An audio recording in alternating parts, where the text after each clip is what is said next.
The 2024-2025 football season is well and truly on the way, and for us here on the Spotlight segment today, we will focus on the English Premier League. Well, here to do that with me on today's edition of the show, I have two amazing sport journalists. Let me start with Tunde Young. Welcome to the show. Thank you for having me, Solomon. It's a pleasure to be here. And I was back. Yeah, I don't share with you because unfortunately I'm a Chelsea fan. There's nothing to look forward to. I would have just enjoyed it. If they said let's do this Olympics for 9 months, I would have really enjoyed that. But here we are. We have to go back to seeing whatever is going on. But yes, absolutely, football is back. I can't wait to dive in. Most definitely, we can't wait to dive in. And okay, maybe he will be more excited than Tunde Young. His name is John Ojet today, also an MCFC Love. John, welcome to the show. Thank you very much for having me, Solomon, the GV and Prime Sport as well. Looking forward to the season because we all know that your first pick to win the league has been Manchester City. And so, as a fan, At least you're not lying this time. as a fan, you enjoy it while it lasts. That's just great to be here once again. Okay, talking about enjoying it while it lasts, I have to start from the very beginning. There's and I'm not saying it's a fact, but it looks like it's something that's going on that you win the Community Shield, you won't win the Premier League. That's it. Is that true? Let me start with you. I want to disappoint someone beside me here. No, it is not. It is true since 2018-19 season, where Manchester City have mostly won all the league titles. City have won 6 of the last 7 league titles. They've won 4. And one fact of the matter is that City don't take the Community Shield seriously. So yes, whoever wins the Community Shield have gone on to not win. But that's because City have not been the one winning it. The simple truth is that it is not a determinant of anything, it's just a mere coincidence. This team have won it this year. Come and stop them come and stop them from winning the league now. When they say what I will say because they know You correct it. Go and win the league, let's see. Since you know what Okay. Now, let's move to the. I'll get to him. But I'll stay with Tunde Young. Tunde Young, a lot of interesting coaches. We've seen the players, a lot of interesting coaches. We're seeing a lot of young coaches. I like what I see with the new Brighton and Hove Albion coach. He is the youngest of a bunch of all the 20 coaches.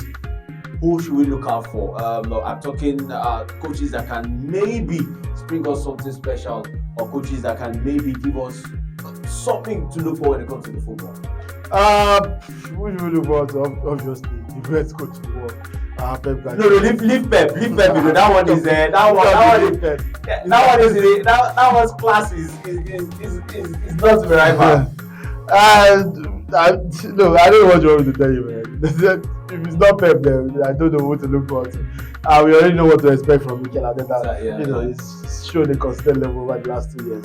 I'd like to see what Ancelotti is going to do with Liverpool. I think it's going to be hard to follow his club after 9 years. And considering that Liverpool have not really made any major signings so far. True. So I think that might be a recipe for struggle, but if Slot is a good manager, he might be able to hit the ground running. So yes, maybe Slot, Oliver Glasner of Crystal Palace. They ended last season playing fantastic football and getting results. Can they carry it over to this season? Especially now that Michael Olise has left the club. Jean-Philippe Mateta was involved with the Olympics, so I doubt he's going to start the season with Palace.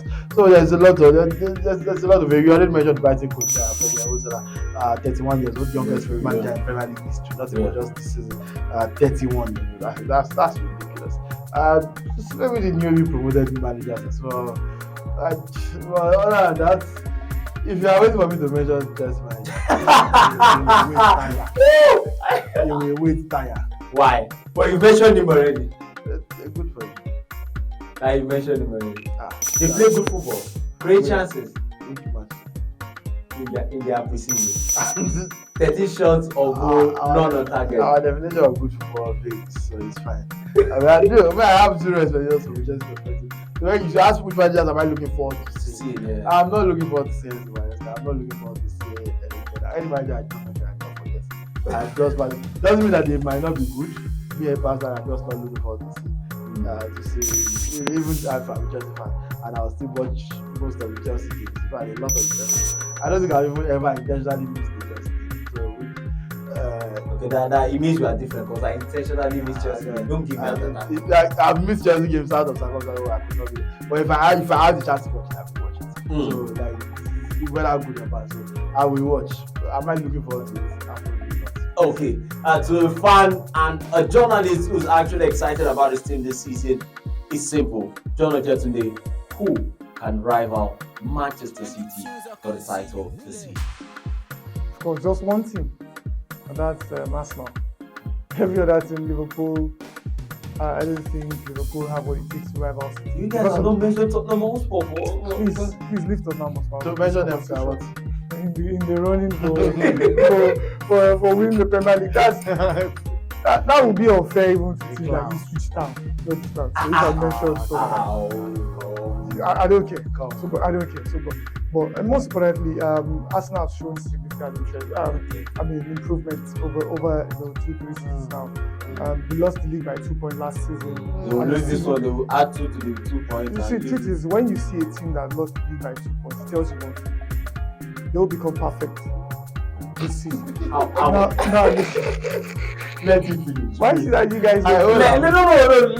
Please let him finish. Finish, my brother. They will become perfect this season. Yes. And remember, yes, it looks like things are really shaping up for them. Yes. I've seen some things that Teta is doing this season. Yes. Now he's putting a very good structure in place now. They have some workings in the dressing room that he uses these theft game to determine the intelligence of the Let him finish. Let him finish. Continue, my brother.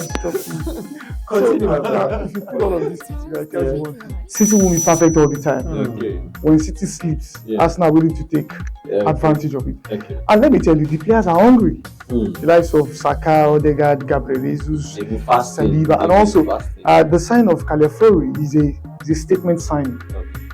Calafiori is even talking tough now. I want to win the league for Arsenal. But at the end of the day, they will end up second.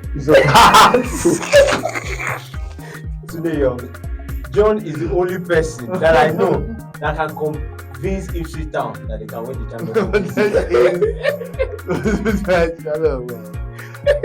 You convince Ipswich Town that by next season you'll win the championship.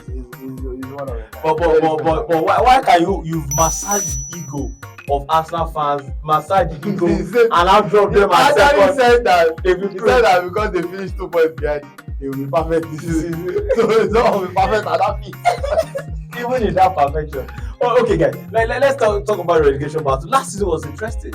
All 3 teams came up. Yeah, and all 3 went down. But 3 teams that came up this time around, we're talking Leicester, Ipswich Town, Southampton.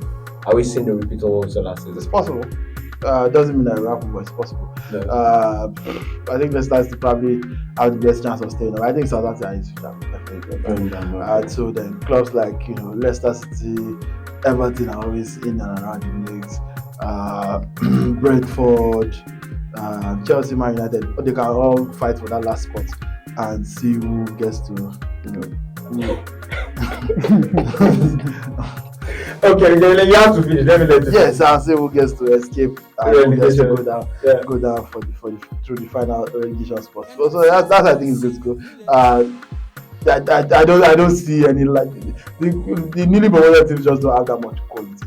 Leicester City, yes, because they retained a good number of their guys. I went down with them and they're back up with them. They retained a good number of them. So I think that they have a sufficient Premier League quality team. Southampton, I'm not quite sure.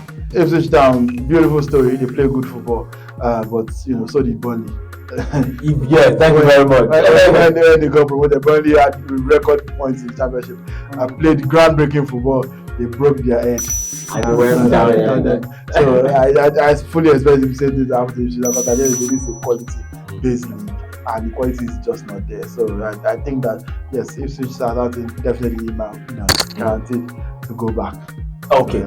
Let's end it with the Nigerian perspective. We're talking Nigerian players now, like you mentioned, Southampton. Paul Onachi is back with Southampton. We're talking Leicester City. Wilfred Ndidi with Leicester City. Nottingham Forest. We have our guys there with Nottingham Forest. So which one excites us? Which one is exciting you? I even worked his way back into Southampton. Scored last season. Onachi, I will not celebrate that too early because he might still leave. The coach is not keen, and he only had a great spell at Stratford. The only reason he didn't join Stratford again is because they cannot afford it. so they might still work out the loan spell for him. Wilfred Ndidi is one I'm most interested in seeing because Enzo Maresca, while he was at Leicester last season championship, played Wilfred Ndidi as a right-sided central midfielder instead of DM that he normally plays. So he played as a wide number 8 instead of number 4 that he normally plays. And he had good results. He had, I think he had 5 goals, 8 assists, something in that region. So he was definitely much more productive. But Maresca is no longer there. Maresca is at Chelsea now. I don't know if the new manager persists with that experiment. That's speaking of Steve Cooper, or decides to return to his normal position of DM, or maybe not even use him at all. Who knows? So there's always that possibility. So because he just signed a new contract with the club, so I do believe that they have plans for him. So yes, I'd like to see how that one works out. The Alex Iwobi with Fulham, our guys Alex Iwobi coming back is becoming irregular for Fulham in the center of their defense. Alex Iwobi, of course, even Fulham have made lots of midfield signings, but I still think that Iwobi is a good rotational option. So yes, there's a lot to look forward to from a Nigerian perspective. Frank Onyeka will consider the one big bench at Brentford, but at least he's there. That's all we can say. Okay, for Taiwo Awoniyi, we have to pray for injury. At least give us one full season without injury. Well, I just hope he can stay fit. He's an amazing player. He's in the Premier League and he looks like a big fit for the league. You take him as City. Erling Haaland. You didn't answer that question. You didn't want that question. Was Haaland not there when Alvarez was there? So that Alvarez is not there. Let Arsenal get Awoniyi. Why don't you want Awoniyi? You just said Arsenal is perfect now. They don't need anything. Why don't you want to win the league? They need Awoniyi. Why don't you want Awoniyi as it is? We don't need him. We have players that can do better job than Awoniyi. So Awoniyi for me, if he can stay fit, I think he can have at least double figures, in the Premier League. He is. I just feel that he's someone that is actually built for the league in terms of his size, structure, and his goal eye for goals as well. So if he can get enough supply from his teammates, I think that Nottingham Forest will at least, if they can achieve a top 10 finish at least within let's say 10 to 12 or 10 to 15, whichever. But I'm sure they'll be wary of what happened last season where they were on the brink of being relegated. But now they've got a good manager in the person of what's his former manager, Espirito Santo, and he's a good manager, and they got a couple of good players in that team. And I know that with what they have, they should not be battling relegation. They should actually be competing with at least the top 10, the top 10. Chelsea's and Chelsea. But for teams that I'm really most impressed with their summer activity has to be West Ham United and Aston Villa. For West Ham, they signed 7 players, but 2 of them were 2 on loan, 2 free, 1 on loan, and the rest outright. Yeah, they bought them outright. And for me, Somerville and Todibo, it looks like those 2 players that I'm quite impressed. I really want to see how good of them adapt to life in the Premier League. And also for Aston Villa, I think still maintain the core team, and for someone like Amaju Onana, I think I really like that guy. Coming from Everton to Aston Villa, I think is really a good move for them. Of course, they lost Douglas Lewis, but having Amaju Onana in the center of the park for them, I think that will actually be a big plus for them. I love him so much. He's a player that I think that he's even better off in the big and the better team than being in a team like Everton. So those 2 clubs I'm looking forward to. So if I really want to go outrightly, I'll say that Aston Villa might still likely maintain top 4 standing in this season. Okay, we have to end at this point before John today will convince me that Chelsea will eventually beat Manchester City. Chelsea will make top 5. You hear that from eventually me. Will convince me that Chelsea will win the Champions League this season when they are not playing there. Thank you very much for being a part of the show. Yes, to all Chelsea fans, God bless you. Amen. And today you have been blessed. Thank you very much. Pleasure to be here. Next time, inform me if John is going to be around, so I will know better to come. Okay, most definitely. And for our viewers, we're not done yet on today's edition of the show. We will be back after this quick break.